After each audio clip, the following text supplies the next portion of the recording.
I'm an African, but I'm sorry, I need to laugh. Black Americans came for Africans, and Africans are angry. Africans are retaliating with videos. Oh, so it is painful for Black Americans to not send messages to you guys, but every single now and then, you guys keep dragging Black Americans. You keep making Black Americans look like they are not worth it. They don't even know what they are doing. Honestly, Black Americans, if you have more to come, send them more hot message. Yes. Anyways, let me go ahead and roll out the clip for you guys. My name is Sonia.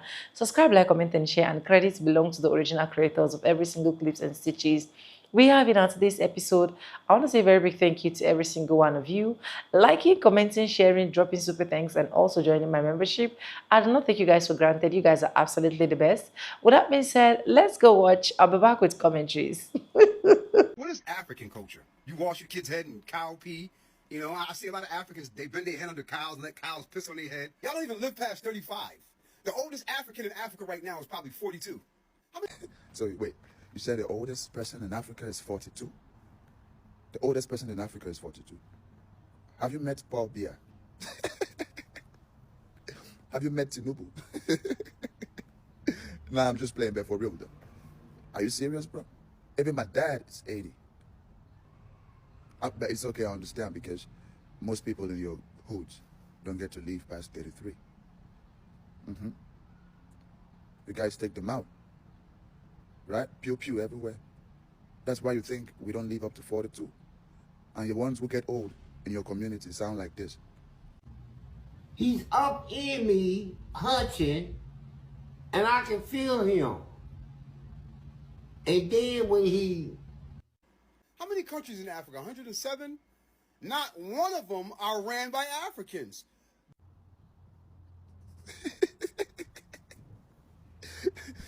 And you are allowed to vote, even procreate. 107 countries in Africa. God. That's that special education, bro. That's that special.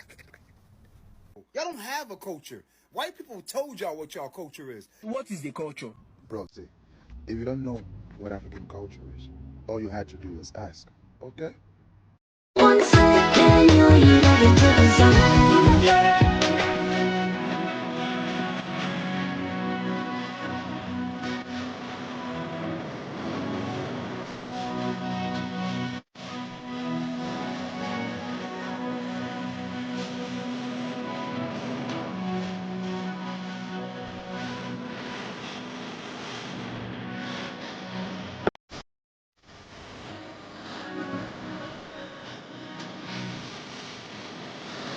Yesterday, I was watching the Daily Wrap Up Crew, and there was a man named Dave Anderson and Frank Zanu, and the conversation was about African Americans not having any culture. And one thing I learned from this interview was that no matter who comes over here, everyone has their preconceived notions of us. They always come in with this idea of y'all have no culture, y'all don't do this, y'all don't do that, but y'all still come here and don't appreciate the reason why you're here is because our ancestors fought for y'all to be here. But one thing I learned with him is that he wasn't well educated on the history of African Americans because honestly he didn't take it too seriously. Even when he talked about, oh well, y'all were called colored, then Negro, then African Americans, and now y'all want to be called this. So you could tell the way his responses and his answers to the questions were going that he was coming in with his already, preconceived notions of who we are and what we're about and how we need to be better. And so even setting up to the point talking about his experiences and his travels, talking about how he's been to Japan and how he see the Jews pull themselves out, why black people can't pull themselves out. And every time he said something, Dave came in with factual information. He was like, because he made a comment about, well, who's stopping you? Y'all acting like the white man is stopping you. And no one has said that. But we have always been adamant on talking about our history and why things are the way they are. But one thing about it is I dislike when people come over here and like to input their information into Black American culture without knowing our full history, without even trying to dive into learning us. And not all, because I know plenty of people with podcasts that's from Nigeria that talks about, the Black American experience and not fully understanding until they started to learn. But what I will say is that he didn't want to be educated, and he didn't like the fact that whenever Dave tried to educate him on something, he took offense to it, in my opinion, because he was like, well, don't try to talk down to me like I'm an 11-year-old or I'm an 11th grader, like I don't know, which you did not, because he made the comment about why Black Americans don't build their own generational wealth. And Dave said, well, we do build our own wealth, but it's like the generational wealth actually stopped at some point where we had to continuously start over, because of the fact that when we did build after emancipation into Reconstruction, there was the new Negro era where there were thriving Black communities and there were thriving Black businesses, Black banks, Black schools, Black play, everything was all Black and it was thriving. White people didn't like that and they burnt that shit down. He was trying to educate him on that, and he was like, well, I don't know these things and I don't know these things and I don't know these things. He kept saying what he didn't know, but continuously tried to educate them on his travels and what he experienced and how the Jews did it for themselves, how Japan did it for themselves, how all these people did it for themselves. So he's ignoring the history of Black Americans while trying to implement his studies and his travels upon us and tell us, well, if they did it, then y'all can do it, which really is a slap in the face, because you don't know much about us, but you still talk about us. We are a heavy topic in the conversation when it comes to people who won't even educate themselves about us. But what I took from that interview is that some people aren't worth talking to. Some people aren't worth arguing with. They will always believe what they want to believe, and they won't educate themselves on us. And it really just showed that I have to remember that. Like, I'm always willing to learn about my people and everybody else and learn, like, everything has roots. Everything starts somewhere and there's a story behind it. And if you don't listen, if you don't learn it, and if you don't understand it, you're going to repeat the same rhetoric that somebody else told you, which is exactly what I feel like he did during that whole interview. But I encourage you to go watch it for yourself. It's Daily Wrap Up Crew on YouTube. And again, it's Dave Anderson. He did a really wonderful job. And Frank Zanu, to dispel some of these rumors and the negative connotations that y'all have around Black American culture, because we absolutely do have a culture. And another thing I did not like was when they told him, like, the reason why a lot of immigrants are even able to come to America is because of the Black people who were fighting for their civil rights. And he took it as, I don't know this, the white government is that allowed me to come here. So you could tell that whiteness that they have appreciation for but don't understand the full history of is still prevalent. It's still present. But yeah, y'all go watch it. Hope y'all enjoy it. The people who were brought from Africa to Haiti, their ancestors, is there any one of them whose ancestors has ever run a country? None of the slaves that were brought from Africa has ever witnessed, experienced, or understand how to run a country, because no ancestor in Africa has ever run a country. You don't have a language. You have never written a language. You don't have an alphabet. We do have a language. No, the you language don't. is Creole. A language is a transferable medium of exchange between people. Yes, we are able to do that. With whom outside in Asia do you speak Creole? Oh, there's a lot of people outside of Haiti who speak Creole. I am asking you, if Who you can go I to speak? Japan, Japanese have a dictionary for Creole that you and Japanese can trade in Creole. There is a Creole dictionary. I am asking you, do Japanese rely to trade?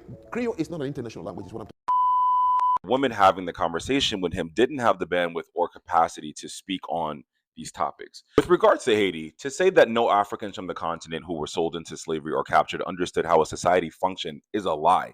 And you being African makes me question your capacity to hold this conversation without white supremacy spearheading your arguments. Overwhelmingly, the slave trade began with Europeans and royal courts of the Oyo, Benin, Yoruba, Congo, Ashanti empires, which were all thriving, functioning civilized empires. So the idea that Europeans somehow were the ones to be civilized confuses me even more, because once again, you're African. And it's like, do you know your own history before you're here preaching about those of us in the Americas? Haiti fought for its freedom because we did not want to be slaves. So your solution was Haiti to stay in subjugation and slavery with France? It's concerning to me that your talking points make Africans appear to be less than under the guise of we're all different. Your arguments aren't taking into account the West couldn't allow Haiti to thrive because the rest of the region were still colonies operating slavery. There was and is a concerted effort to cripple Haiti, and they've done just that. People discuss Haiti without knowing the actual facts pertaining to Haiti's independence, Haiti's history, and Haiti's continued subjugation under the West. It's very evident because from Haiti having to pay France for its independence, take out loans to pay France for its independence, then sell crops to France at a 50% discounted rate, then be occupied by America, then have the rest of the colonies not trade with Haiti because Haiti helped other people get independent, then have its resources still taken. Haiti has existed under a neo-colonization crippled with mass corruption and a extreme minority of people holding the wealth of the country post-colonization. It's ripe for disaster, which it has been. And as someone who has lived in Haiti, I know firsthand how all of these different elements impact where the country is today. Are there internal issues at play here with the governance of Haiti? Absolutely. But don't make it seem like white equals good and black equals bad. You then say that no African country has an international language. Your emphasis on European languages that have been pushed into the world by colonization lets me know you are a pro-colonizer. Like it's like you inherently view black people and Africans as less than, but you're putting all the weight of civilization advancement and modernization on Europeans. And once again, you're African. So I'm fucking confused as to what we're talking about here. International languages are a product of colonialism, and the value you're putting on French, Spanish, and English as if the world doesn't speak English due to the American and British empires and colonialism is insane to me. The Japanese aren't native English speakers. Also, I personally have spoken Creole in over 4 countries, and several nations can communicate solely in Creole. So what is your definition of international language? There's so many dangerous and misinformed tropes this man puts forward about both groups. And if there's one thing I hate, like I said, is people who make claims and leave out the history and geopolitics that are required to understand the talking points that we are currently discussing. Are there absolute problems with Haiti? Yes. Is there a problem with governance in Haiti since the last century? Absolutely. Is there some problems with some aspects of Black Americans feeling like they're oppressed, so they stay oppressed? Maybe we can dive into those concepts, and you can provide a well thought out thesis or provide to me your point of view. But if you're doing so from a flawed place to begin with, I can't respect anything you say. Black Americans have no culture. Haitians don't speak a language, and Haitians are failing because Africans never knew or saw governance. Those 3 points are completely wrong.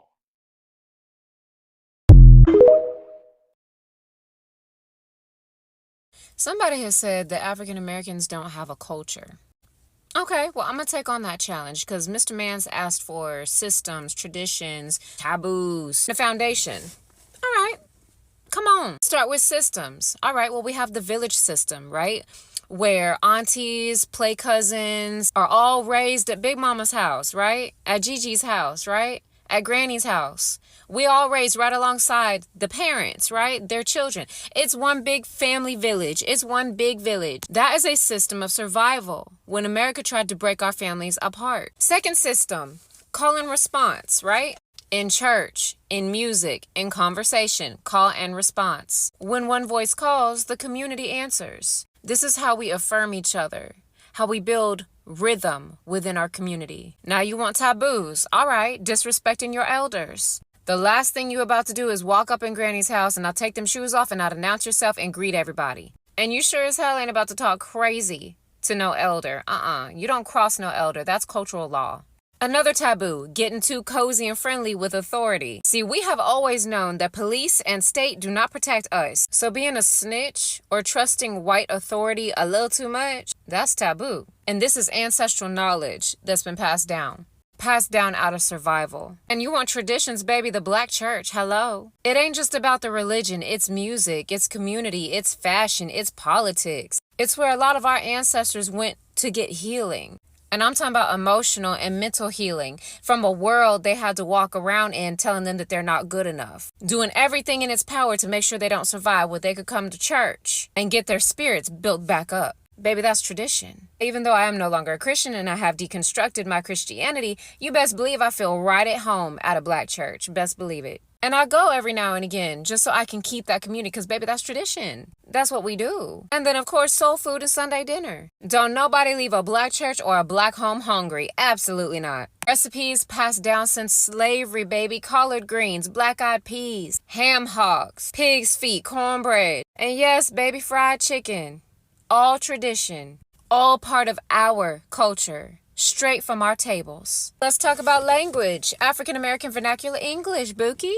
A full language system with rules and grammar. Same way Haitian Creole is for Haiti, right? Yeah, we got AAVE. Words like lit, salty, woke, bae. That's us. And what's crazy is the whole world speaks our tongue and don't give us credit for it. Let's talk about music. Blues, gospel, jazz, hip-hop, R&B, soul, rock and roll. Country, hell, it's all ours. Entire industries, whole industries, entire global genres birthed out of Black America, baby, that's culture. I want to talk about some style, baby, from braids to fades, from sneaker culture to streetwear, baby, that's us. Our aesthetics have influenced the planet. Yeah, and let's talk about that little slick comment about the civil rights movement being dead. Let's be clear, the civil rights movement did not die, it evolved. The 50s and 60s had marches and sit-ins. The 70s had Black Power. The 80s and 90s fought mass incarceration. And today we got Black Lives Matter, bail funds, and grassroots organizations. Same struggle, just different strategies. Because rights on paper don't equal rights in practice. Ain't shit was handed to us. We fought for that. And we're still fighting. We fight every generation to enforce our rights. Here he's talking about some Black Americans ain't got no foundation. Baby, survival is our foundation. Building a culture that influences the globe out of scraps, that's our foundation. Resilience, collective care, joy as resistance, and creating whole worlds out of nothing. That is our foundation. So the next time somebody want to say African Americans ain't got no culture, y'all remember to remind them. Our systems are alive, our taboos are enforced, our traditions feed us, and our foundation is unshakable. And the only reason y'all think we don't have a culture and don't see it is because it's so normalized. Every one of y'all is partaking in it every damn day. Y'all done forgot where it came from. The whole world's living in our culture, baby. Since we're talking about influencer disparity, I start to think about what this world would look like if black people didn't exist. My bad. 3 words. Boring as hell. See, I never liked the term culture vulture, but when you really sit back and think about it, white America has gentrified everything about the black experience, about black culture, to make it more appealing for them. Wearing wife beaters used to be ghetto. White people now put on a wife beater and blue jeans and wear that as an outfit. They go to their local bar and they say, wow, Bob, you're so fucking trendy. Sports. We don't even have to discuss if black people didn't play sports. Pop culture, current events, fashion, movies. Streetwear is the biggest. Literally, every sort of inspo that you see now is from black people, and it used to be deemed ghetto and not appealing for the public eye. White people damn near consume more rap music than black people. You go to a festival, a rap concert for Kendrick Lamar, and 90% of the crowd is damn near white. The Kendrick Lamar Drake beef damn near. I seen professors, teachers, lawyers breaking down the bars from Kendrick Lamar. Quite literally everything in this world is influenced by black people, black culture. Literally, lingo in itself all comes from black people. And y'all had the nerve to be playing around in our face once it's time to pay some money. That's disrespectful. Okay, so Mecca brought up around diaspora wars. We only really hear Black Americans being accused of not having a culture, and we don't hear that sentiment toward Caribbeans, even though we both are descendants of enslaved African people. And I have some theories as to why. Number one, the Caribbean is full of smaller, predominantly black countries. Like, the concentration of black people there is a higher percentage. Meanwhile, in America, it's a huge ass country, bro. It's predominantly white. And even though I would say that the black culture is like the dominant culture in America, black people are a sub-ethnic group within America. And going into population size, I mean, in the Caribbean, you're not really going over 12 million per country, right? Meanwhile, 12 million is just a little bit bigger than LA County. There's about over 40 million black people in America, but we're so spread out, which creates even more subgroups within the black American ethnicity and within that culture. Second, black people in the Caribbean countries are othered and exoticized. Like, that is the specific type of racism and anti-blackness that happens through the lens of American whiteness and white supremacy. There are cultures, there are customs, languages, etc. that white America can't really fully put their hand in to appropriate and fuck up and call their own the same way they can with black American culture because of proximity. And on top of the exoticization of the people, the destinations alone are exoticized. Like, they're island destination places to go on vacation. So all the exoticizing and othering and fetishizing of like black people in the Caribbean makes it seem like, oh yeah, this is giving validity to the fact that they are their own cultures, which you are, but that's through the lens of anti-blackness still. Thirdly, black American culture is not appreciated as the dominant American culture, period.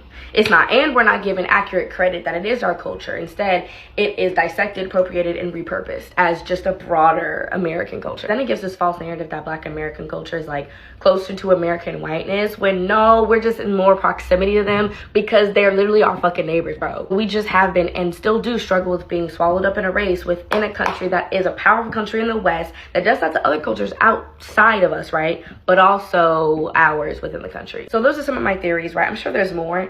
It's a really interesting conversation to have and a video I've been wanting to make for a minute, because all the other reasons I've heard, like, you can't, there's documented evidence to be like, those reasons don't make sense. You can't say it's language because we're all speaking a colonized language. Whether it's English, Spanish, French, or Portuguese, some of those are more exoticized than others, like I said. If it's not the exact language, then we're speaking a dialect within that language in our respective accents. You cannot say there's stronger cultural ties and stronger evidence to the cultural ties, because you can look across the diaspora and see the similarities in food, in dance, in music, in customs, in spirituality. And honestly, you can't even say it's phenotype for real. You know, even with admixtures in Black America and the Caribbean, you can tell who's majority of African descent.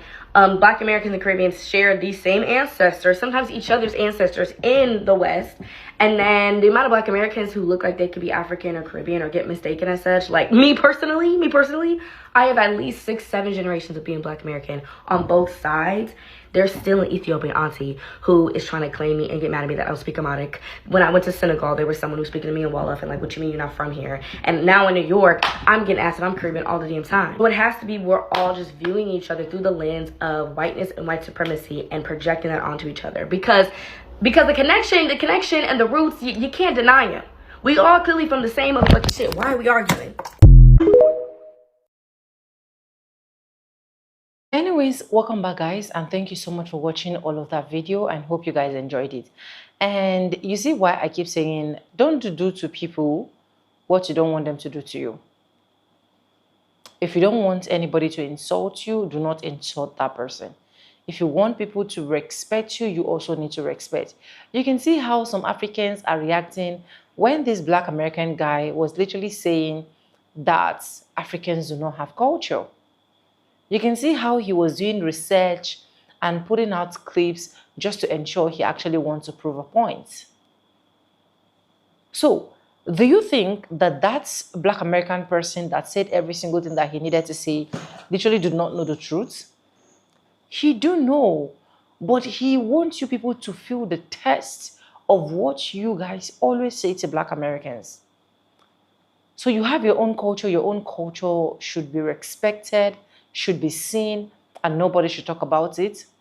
While when it is Black Americans, you people have to say every single thing you have to say with your chests, saying, oh, they don't have culture. Black Americans don't have culture. Black Americans don't have language. So it is painful. It is painful. You people go on podcasts and say a lot of things about Black Americans. Even to the point that when some Black Americans visit Africa, you people will still want to scam them. I don't hate Africans. I'm an African. But I need to say the truth. If you don't want someone to insult you or make you feel down, do not do that to anybody. Respect is reciprocal. If not, because a lot of you guys have been coming up on this app to say, oh, Black Americans do not have culture. What is their culture? What is their this? What is their that? You wouldn't have seen any Black Americans talking about, oh, Africans do not have culture. Africans do not have language. Africans do not have this. Africans do not have that.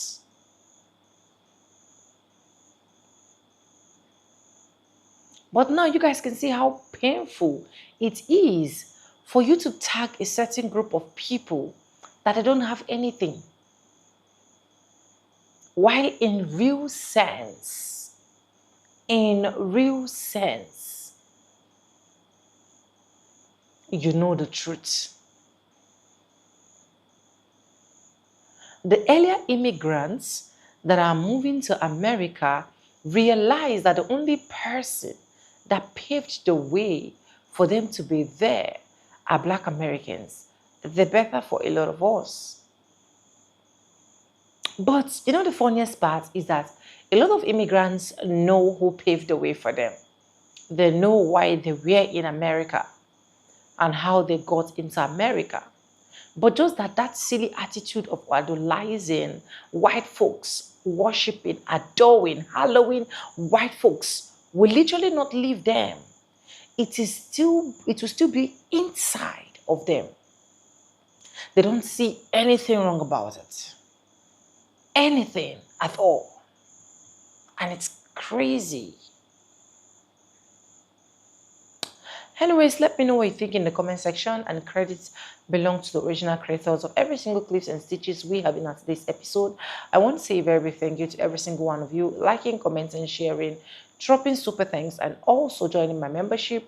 I do not take you guys for granted. And guys, with that being said, with no further ado, I do like I always say in my videos, I'm going to be saying bye, and I'll see you guys in my next one. But bye guys, I love you guys. Mwah.